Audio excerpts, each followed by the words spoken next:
வணக்கம். செய்தி சுருக்கம்.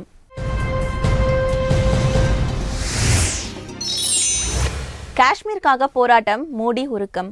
ராஜஸ்தான் பொதுக்கூட்டத்துல பேசின பிரதமர் மோடி, பயங்கரவாதத்தால காஷ்மீர் மக்கள் 40 வருஷமா பாதிக்கப்பட்டிருக்காங்க, அவங்க அமைதியை விரும்புறாங்க அப்படின்னு சொன்னாரு. காஷ்மீருக்காக தான் போராடுறோம், காஷ்மீருக்கு எதிரா இல்ல அப்படின்னு மோடி உருக்கமா குறிப்பிட்டிருக்காரு. आज मैं गर्व के साथ कहता हूं कि मेरे कश्मीर के घाटी के उस पंच सरपंचों ने आज 2 साल हो गए, एक भी स्कूल जलने नहीं दिया है। आतंकवादियों को पकड़वा दिया, आतंकवादियों की खबर पुलिस को दी, लेकिन स्कूल जलने नहीं दिया है। आज कश्मीरियों के सपने अगर कोई पूरा करेगा तो यही हिंदुस्तान करेगा, यही हिंदुस्तान की सरकार करेगी. இந்தியா ஏதோ செய்ய போதுன்னு ட்ரம்ப் சொல்லிருக்காரு.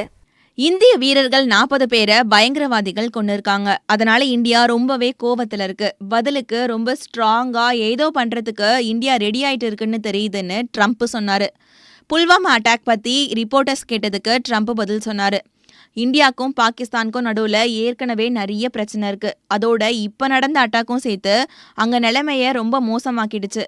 மோசம்னு இல்ல, அது ரொம்ப ரொம்ப டேஞ்சரஸ் சுச்சுவேஷன் சொல்லணும். என்ன வேணா நடக்கலான்னு ட்ரம்ப் சொன்னாரு. இந்தியா எப்படியும் அட்டாக் பண்ணும் அப்படின்ற எதிர்பார்ப்புல எல்லை ஓரமா எல்லா முன்னேற்பாடுகளையும் அவசரமா செஞ்சிட்டு இருக்கு பாகிஸ்தான். ஹாஸ்பிட்டல்ல நிறைய பெட்டு, மருந்துகள் எல்லாத்தையுமே வேகமா குவிச்சிட்டு இருக்கு. டாக்டர்ஸ், நர்ஸோட லீவ் எல்லாத்தையுமே கேன்சல் பண்ணிட்டு உடனே டியூட்டிக்கு வாங்க அப்படின்னு ஆர்டர் போட்டிருக்கு. உலகம் ஃபுல்லா என்ன நடக்குது அப்படின்னு துல்லியமா தெரிஞ்சுக்க அமெரிக்காவுக்கு வேற யாருக்குமே இல்லாத வசதிகள் இருக்கு. இந்த வழியில கிடைச்ச தகவல்கள் வச்சுதான் ட்ரம்ப் இப்படி டேஞ்சர் சுச்சுவேஷன் சொல்லிருக்கணும். 2013ல மோடி என்ன சொன்னாரு? புல்வாமா அட்டாக்ல 40 ஜவான்கள் மரணம் அடைஞ்சதை எதிர்கட்சிகள் சீப்பான அரசியலாக்குதுன்னு அமித்ஷா சொன்னதுக்கு சந்திரபாபு நாயுடு பதிலடி கொடுத்திருக்காரு. நாங்க அரசியலாக்கணும்னு எதை வச்சு சொல்றீங்க?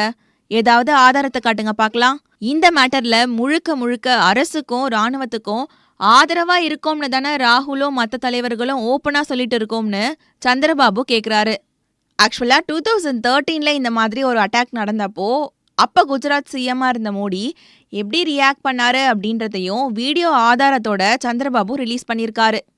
அப்ப பிரதமரா இருந்த மன்மோகன் சிங்குக்கு 5 கேள்விகள்னு மோடி கேட்டிருந்தாரு.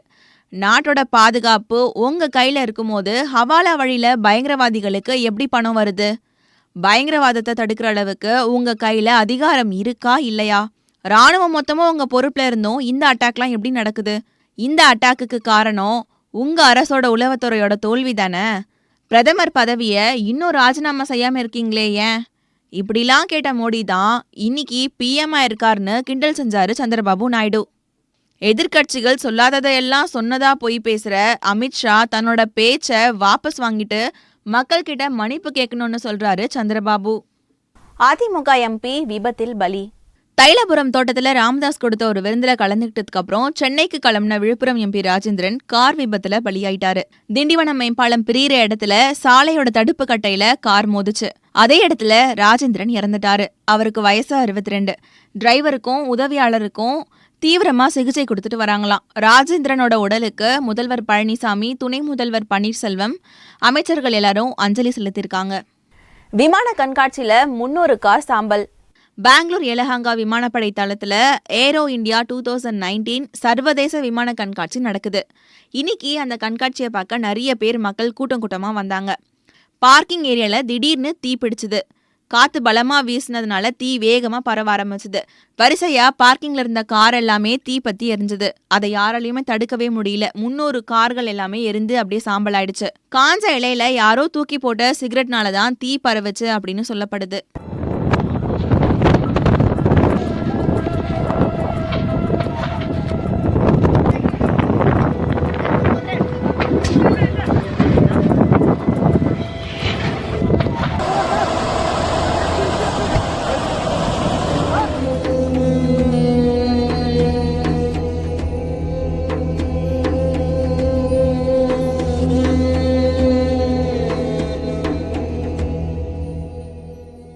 எம்பிக்கு அடி உதை கல்வீச்சு.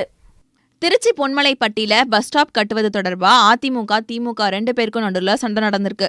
அதிமுக எம்பி குமாருக்கு அடி உதன்னு விழுந்திருக்கு. கல்லெல்லாம் தூக்கி எறிஞ்சிருக்காங்க.